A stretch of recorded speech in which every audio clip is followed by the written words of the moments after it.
Today we're on location in Guildford, Surrey in the UK. We're meeting Philip French of Peachy Productions, and we're going to talk about the Peachy Playhouse, a pioneering socially distant live entertainment concept that was a big hit in the summer. So tell me about this location. Well, we're at Loseley Park. It is just outside Guildford. We have a sound check going on in the background. We have a sound check going on in the background, so sorry about that. This is where we wanted to find somewhere that was close to Guildford, that offered us some space, but that was also in a green location, in order that we could set something up that people could enjoy rather than just a car park. When we were looking at trying to find a location to put the Peachy Playhouse, we wanted it around Guildford somewhere, and originally we looked at car parks.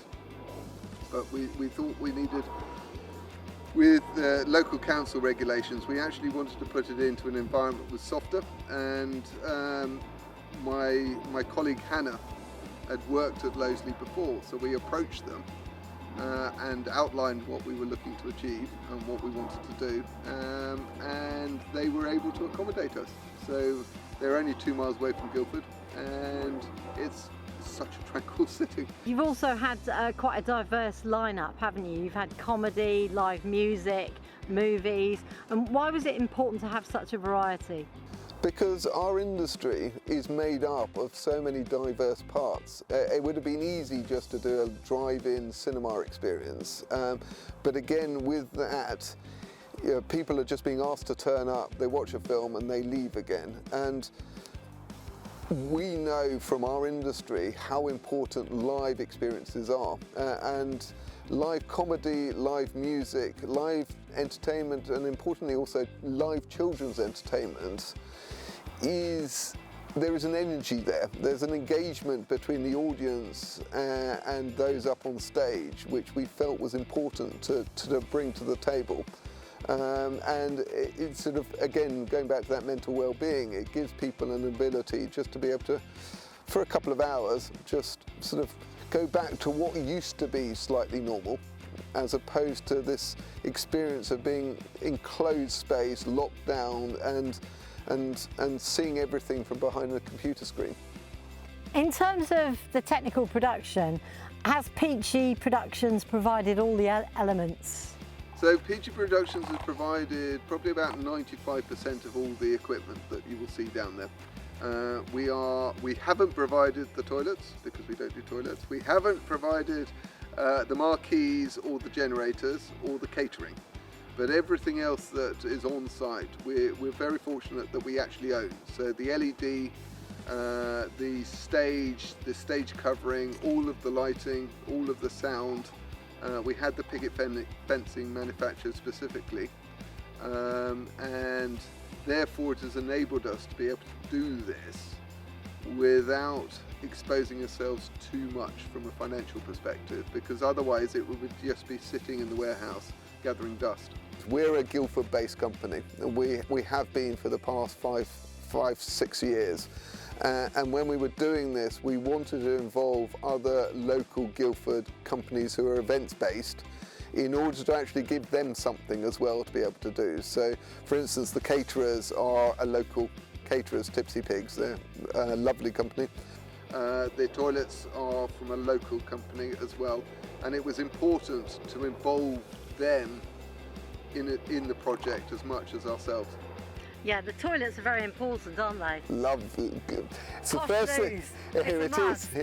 It's the first and last thing that people remember is the toilets. So, and with COVID compliance as well, the individual units are very important. We make sure that they're regularly cleaned, that there is sanitisers available for all of the stations, because it is one of the locations where we really had to focus on. People mix a lot, don't they? Exactly. From the toilet, so yes. Yes. And what's been the biggest challenge with running Peachy Playhouse this summer? The biggest challenge has been twofold. First of all, understanding COVID and the rules and regulations under which we have to operate. Looking at the health and safety, I spent a long time with our health and safety officer, looking at how we could deliver this safely The second challenge has actually been bringing people to our space, because people mentally have been in lockdown for a number of months now, and they're not putting as much emphasis on the name that you put up on the stage. It's more about the experience. And so we started naively at the beginning. We thought, right, you know, as Kevin Costner said, if you build it, they will come. We built it, and then we had to work extremely hard for people to come along. But once they got there, they understood it. But it was trying to get them there, and for them to make that leap from being indoors to actually understanding that you could safely deliver something outdoors that you could enjoy. The team is very important, isn't it, to actually produce this event? Well, the team is important, and for us the most important thing was to try and bring some of our furloughed staff back to what they love doing. I noticed you've got a few robo lights on the rig here, so why is that? Well, when I first started Peachy, we made a conscious decision to stick with several brands, whether it was lighting, whether it was sound, whether it was video, so we didn't have a huge array of different lights. And what attracted us to Roby at the beginning was that they were very good value for money. They're very robust, and out there we've had so many different weather conditions that they've lasted the distance.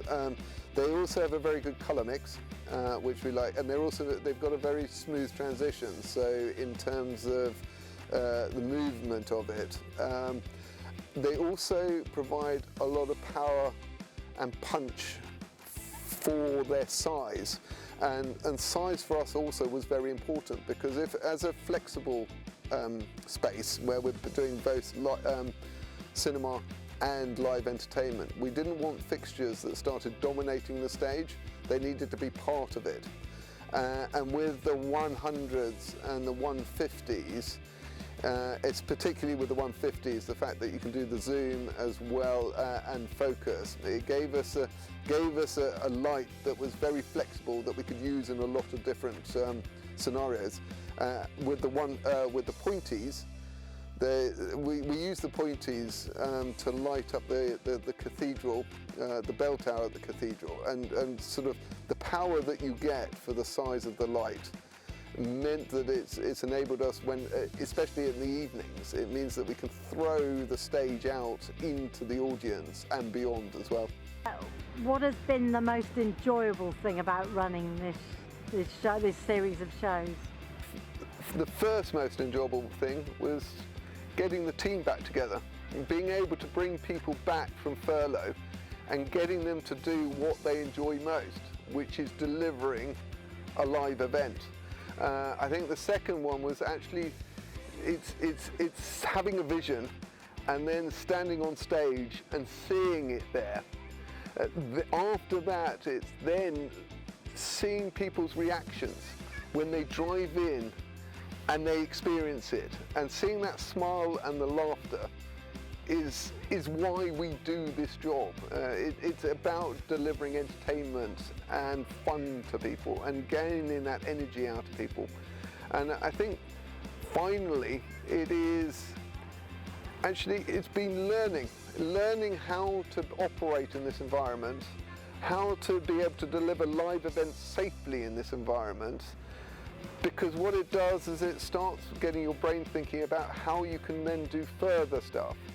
And importantly, we're finding there's a lot of people out there that want to do events, and and we're able to give them from the life experience that we've learned by delivering this.